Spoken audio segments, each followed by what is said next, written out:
Hi everybody, it's Saturday night. I'm hoping that you're all doing well, staying safe, going outside. And I hope you're having a good time, as much as you can. And I'm here to read the Insignificant Events in the Life of a Cactus, chapter 14. And I hope you've been following along with all the teachers and enjoying it. I have been. So anyway, let's get started. And I don't have the book, so I'm reading it off the computer. Chapter 14. My parents weren't in the apartment when Connor and I got there. "You want a snack?" I asked him as we entered the tiny kitchen. "No, thanks," he said. "I'm not really hungry." "How can you not be hungry when you didn't even eat lunch?" "I'm just not." "Fine." I opened a lower cabinet with my foot and took out a bag of pretzels. "You want a soda?" I asked. "No." I sighed and hoped he didn't die of dehydration. It was still in the 90s outside. We made our way to the small living room, where Connor spotted my guitar in the corner. "Is that your guitar?" "Yup," I said, opening the TV cabinet with my foot. "Will you play for me? I can't wait to see you play it with your feet." "Maybe another day. I'm kind of out of practice right now." That wasn't exactly true. I felt shy about it, like I needed to prepare before I performed for him. If I ever would perform for him. I still hadn't made up my mind. "Promise?" Connor said. "I'll play for you sometime, just not right now." Connor turned his attention to the row of video games in the cabinet. "You have some good ones in here," he said, thumbing through them. "My dad likes to play. They're mostly his games."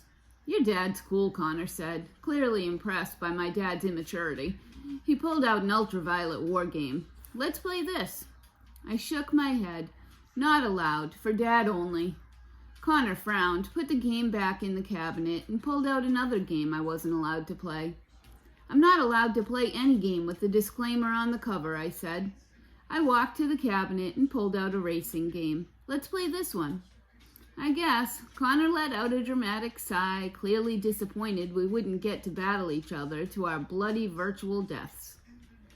"I'm better at games when I can mostly use the joystick," I said as Connor slipped the disc into the console. "That's good, because you'll need every advantage to beat me." We played for a couple hours. I don't think Connor expected me to be such a good player. Yeah, he did beat me a lot, but I gave him a good fight and even won a couple of races myself. I think I played worse than normal because Connor ticks a whole lot while he played, and it distracted me. I guess the tics probably made it harder for him to play as well. I thought about him at home, playing video games all night by himself, ticking badly. Maybe it wasn't good for him to spend all his free time doing that. I felt like I was starting to understand Connor's tics, what made them worse and what made them better. Definitely when Connor was stressed or excited about anything, his tics got worse.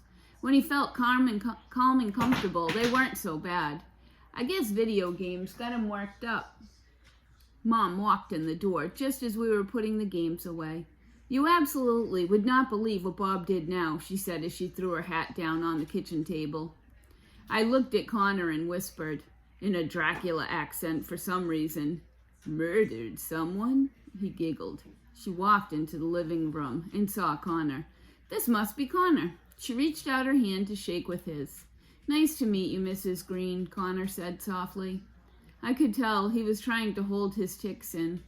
"Nice to meet you too," Mom said. Connor let out a large bark, and Mom jumped back. "Oh my," she giggled, "that was interesting."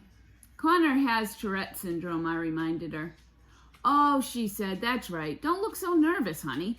Mom touched Connor's arm to put him at ease. "It'll only make your tics worse." I looked at her in surprise. "Mom, you know about Tourette's?" She gave me an annoyed look. "Avon, I was a psych major in college. Of course I know about Tourette's." "You were a psych major in college?" I said. "What's that?" She sighed and rolled her eyes. "Psychology. Don't you ever listen to me when I talk?" "No," I joked, "'cause you usually just talk about boring old people stuff." Mom grabbed me and ran her knuckles over my head, messing up my hair. "Ouch," I cried, wriggling away from her. "All right, I'm going to get dinner started. Will you two do me a favor and run over to the gold mine and fire Bob?" I smiled, but Connor looked grave. Thank you, Mrs. Green, but I'm not staying for dinner.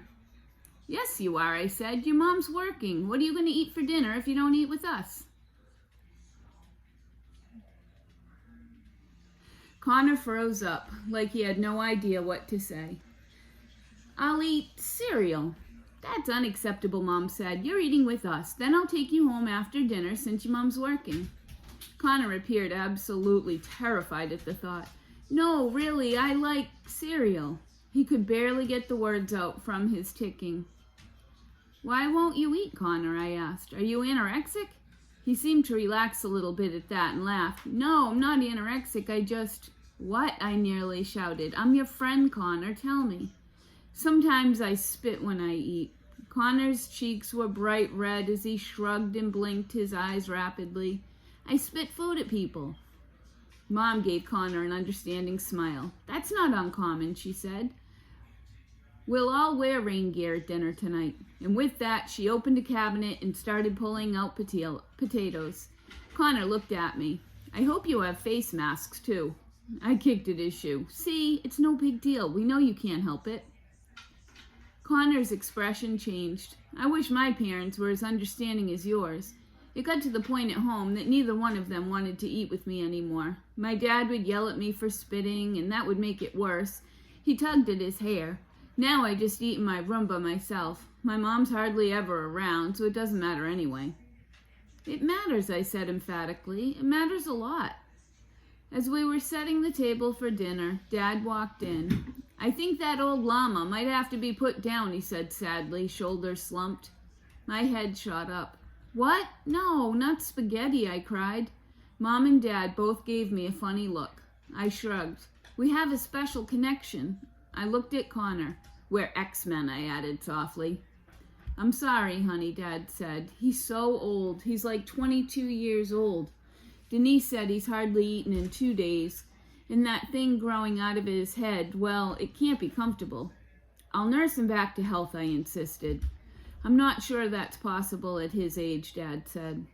Anyway, we can talk about it later. The vet's coming tomorrow, and we'll see how he does over the next few days. By the time we all sat down at the table together, I didn't have much appetite. I kept thinking about poor Spaghetti not being able to eat. I looked at Connor. I could tell he was hesitant to take a bite of his pork chop. It's okay, Connor, Dad said. We're all prepared. Dad lifted something off his lap, ski goggles. He slipped them over his eyes. No worries. David, Mom cried, punching Dad in the arm. That's terrible. Connor laughed, though. It seemed to put him at ease, and he finally took a bite of his mashed potatoes. Don't worry, Mom said. Everything is non-staining. I glared at Dad. All the things we had to get rid of, and you brought ski goggles with us to Arizona? These were like $80, he defended himself. So Connor, Dad said, removing his ridiculous goggles. What are you interested in? I mean, besides pulling morbid pranks with my daughter and scaring our visitors away. Dad narrowed his eyes at me. You might want to rethink hanging out with her. She's a bad influence. And you have terrible sideburns, I said, unable to come up with anything better. He really did have bad sideburns. They were horribly uneven. Dad ignored me. So, he said, returning his attention to Connor. I like movies, Connor said. I have a huge movie collection at home. Oh, why don't I take you guys to the movies this weekend, Mom said, clearly thrilled I had made a friend. Connor looked appalled and shrunk down in his seat. He shook his head rapidly. No movie theaters. You don't go to the movies, I said. No way, I went only once since my tics started a few years ago, and it was not a fun experience. What happened, I asked. People complained, of course. No one wants to listen to a dog barking while they try to watch a movie. That's messed up, I said. People are so rude. They're not rude, Connor said. They don't know I have Tourette's. That's what makes it so embarrassing. I scrunched up my nose. You should wear a t-shirt that says, I have Tourette's on it everywhere you go. Then people will leave you alone. Connor snorted. Yeah, maybe you could make me one even. Then he kicked my foot under the table gently. Should we tell them, he whispered. Tell us what, Mom said. I gave my parents a highly serious look. We think there may be a murderer at Stagecoach Pass. Dad coughed and choked on his mouthful of pork chop. Mom slapped him on the back while he hacked his food into his napkin. When he could finally breathe, he gasped, "What? What would make you think of such a thing?" We updated Mom and Dad on our theories about the Kavanaughs. Even Mom said, just because people are secretive doesn't mean they've been murdered. "I have to admit, Sheebs," Dad said, "you haven't exactly presented us with the most convincing evidence." "Some people just really value their privacy," Mom added. I nodded at them like I agreed, but Connor and I gave each other knowing looks. Yeah, right, like we were going to let that go that easily. Then Connor looked from me to my parents and back again. "So where does Avon get a red hair from?" he asked. "I'm adopted, Connor," I said. "Oh, that's cool," said Connor. "It's so cool," said Mom. I rolled my eyes. Here she goes. She loves telling people about my adoption. Connor looked at Mom with interest, so she took that as her cue to tell the story for the millionth time. "Well," she began, "Avon's dad and I couldn't have a baby, so we figured out we'd end up adopting one. I started reading a lot about adoption online. Then one day I was on this website, and there was a tab that said kids in need of a forever home. So I clicked on it. I scrolled down until I saw it, the most precious little angel baby face I had ever seen in my entire life. "It was mine, in case you were wondering," I said. "I knew the moment I saw her she was my daughter," Mom went on, "with those chubby pink cheeks and bright red mop of hair. She'd never seen such a precious, beautiful, amazing, brilliant, intelligent child," I said. Connor raised an eyebrow at me. I may be embellishing a little. "No, she's not at all," Mom said. "I knew right at that moment I saw her that I was looking into the face of my daughter. It was like she was born for me in that moment. Some women birth babies through their you-know-whats, but I birthed Avon through the computer that day." I groaned. "Mom, is that the worst part of your story? Connor totally didn't need to hear that." "Really, Laura?" Dad said. "It is the worst. It's just awful." She glared at Dad before returning to her story. Anyway, right below her picture it said, "Avon, 2 years old." I couldn't believe she was 2 years old and hadn't been adopted. "Yeah, she didn't realize she was on an adoption website for children with special needs," I said. So I clicked on her picture, and that's when I saw that she didn't have any arms. "And it didn't even matter," I said. "She wanted me anyway." Mom gave me her gushy love face, so I broke the news to her dad that night at dinner. "Yeah," Dad said, "she told me my future daughter was a beautiful redhead. Oh, and also that she didn't have arms." "How did you feel about it?" Connor asked. "Well, I was surprised, of course, but once I saw her, I agreed wholeheartedly. She was our daughter." Dad gave me his own version of the gushy love face. "We did a lot of research before we got Avon so we could give her the best care," Mom said. Connor, there are a lot of amazing people in the world who don't have arms." "Really?" said Connor. "Yes," said Mom. "There's a successful architect who designed skyscrapers by using his feet to type, just like Avon does on her computer. And a woman who paints beautiful artwork that sells for quite a bit of money. There's that guy who's the motivational speaker," Dad added. "Oh yeah," Mom said. "And then there are people just living totally regular lives, raising babies and driving cars and doing everything that other people with arms do." "That's so cool," said Connor. "Remember when we visited that teacher? What was his name? Carl?" Dad said to Mom. "We found him through his website," Mom told Connor. "It was called Unarmed Education. We had to drive all the way to Colorado to meet him, but it was so worth it. He showed us how he did all kinds of things," Dad said. "He even drove us to the grocery store." "Yeah," Mom laughed. "David chewed his fingernails the whole way there." "Can you blame me?" Dad asked Connor. Anyway, Mom said, "He shopped for food all on his own and made us a lovely dinner with his feet. He knew Avon would be able to do all these things and more. When we finally got her, though, she couldn't do anything." Mom threw her arms up in the air in exasperation. Her foster families had done everything for her, bathed her, fed her, brushed her teeth. She just sat around like a slug, waiting to be cared for, like the Queen of Sheba. "Queen of Sheba," Dad reiterated, or Sheebs for short. I rolled my eyes, and this is when Mom's full-time job became teaching Avon how to do stuff.